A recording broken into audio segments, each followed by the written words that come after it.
All right, everybody, welcome to the video here for lesson number 10, seeing structure and advanced factoring. So the first thing that we learned today in class is if we see something that's structurally the same as an easier question, we can just factor that easier question or expression and then kind of re-put in what was making it look difficult. So for example, in this first one, I see x plus 3 in both spots here where the x normally is. So I can replace that with a different variable like y. So I would rewrite this as y squared plus 3y minus 10, and then factor it just with y. So what multiplies to make negative 10 but adds to make 3 will be y plus 5, y minus 2. Then we can replace the y back in. So instead of y, I'm going to put x plus 3 plus 5 and x plus 3 minus 2. So then our two factors become x plus 8 and x plus 1. Now, this is not the only way of doing it. You could multiply out x plus 3 squared and distribute the 3 and combine like terms and then factor that. This just is easier if you can see or recognize the patterns. Same thing with the second one. So I see what's kind of making this challenging is this 2x squared minus 7x. So I'll replace that as y squared minus y minus 12, which is factorable to y minus 4, y plus 3. But then I can replace the y with 2x squared minus 7x minus 4 and 2x squared minus 7x plus 3. Now both of these are going to require us to do that AC method. So the first one here, I have something that needs to multiply to negative 8, but a set of numbers then it adds to negative 7.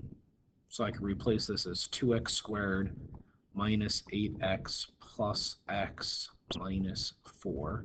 So I'm breaking up the 7 to negative 8 and positive 1. Do my GCF stuff, so I have a 2x GCF, which leaves me with x minus 4, and a 1, which leaves me with x minus 4. So the two factors I'm getting there are x minus 4 and 2x plus 1. For the other trinomial, I need to find things that multiply to make 6, but add to make negative 7. So that would be minus 6x and minus 1x.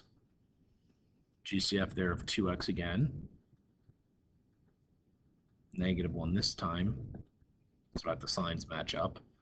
So then I wind up getting two more factors of 2x minus 1 and x minus 3. Again, you can multiply all that out and get the answers just in a different way. This is quicker.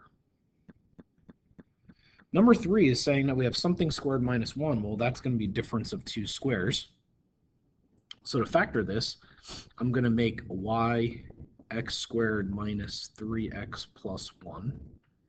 So really, I'm trying to factor y squared minus 1, which is y minus 1 and y plus 1.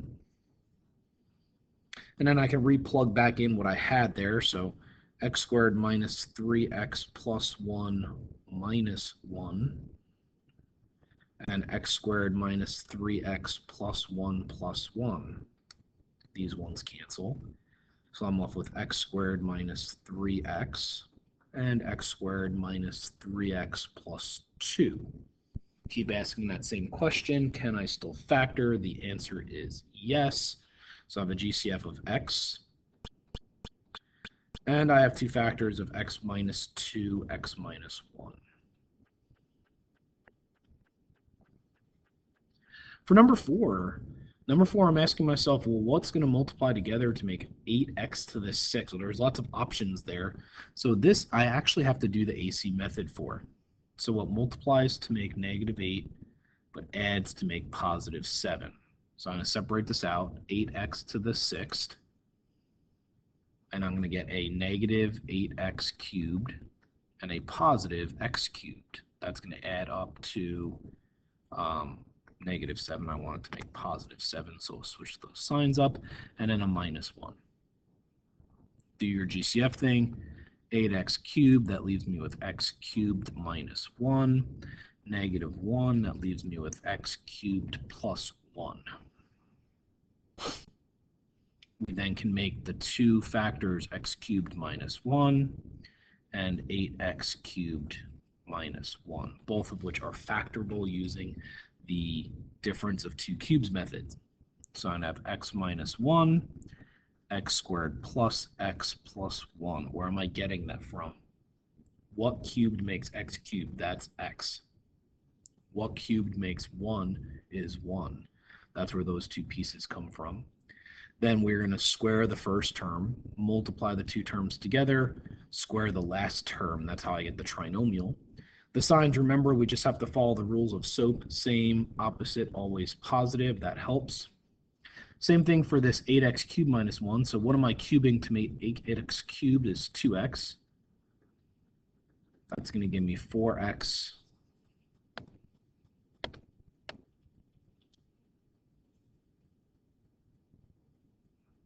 Why is that not erasing? There we go. That's better. All right, so we want to get 4x squared plus opposite sign, 2x plus 1. Nothing left to factor here, so we are done. Explain how the expression in exercise 2 is related to the expression n squared minus n minus 12. So let's look to exercise 2, right? So this is related because it's the same. Instead of 2x squared minus 7x, we replaced it with n. So I can say n is equal to 2x squared minus 7x. Number 6, factor the expression and explain how you could use this as a result. So if I factor this expression with the u's, I have a u squared as a GCF, leaving me with u minus 1, a -9 as a GCF, leaving you with u minus 1. That's going to give me u minus 1, u squared minus 9. Well, u squared minus 9, I can replace that with u plus 3 and u minus 3. And to represent this expression here, well, u is being replaced with x plus 2. So instead of u minus 1, I can say x plus 2 minus 1, and x plus 2 plus 3, and x plus 2 minus 3. Combine up those like terms, and I then can factor that expression. Look at that. Not too bad. Number 7, factor completely. This is just review. So I have 4x squared. That should leave me with 2x plus 1, -9. That leaves me with 2x plus 1. So I have this 2x plus 1 term and this 4x squared minus 9 term. Well, I can rewrite that by making factors 2x plus 3 and 2x minus 3. Express the product of these two in standard form, so we're multiplying here. We can either do the distributive property, which would give us 2x cubed plus 7x squared minus 10x plus 10x squared plus 35x minus 50. Combined up those like terms again, we wind up getting a 17x squared, a 25x, and a -50. Or we can make our boxes and do it out this way. However you want to do it, it doesn't matter to me. Good practice for your quiz on Wednesday. Determine if this is a factor using long division. Again, I'm never going to specify which one to use here, right? So if you want to do long division, awesome for you. I would personally rather do synthetic division. So I'm going to do synthetic here just because, like I said, I'm never going to force you to do long division. The only time you'd ever have to do long division would be if you had something that was being divided that wasn't linear. So it works.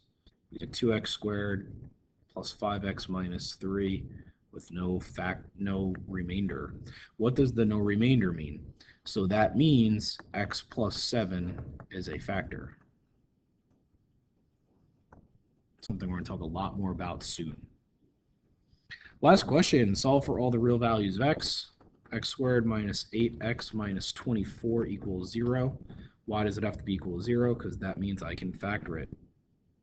So we can make this factors. So negative 24, can't do 6 and 4, can't do 12 and 2, can't do 8 and 3, nothing works there, right? So because of that, we have to use that quadratic formula again.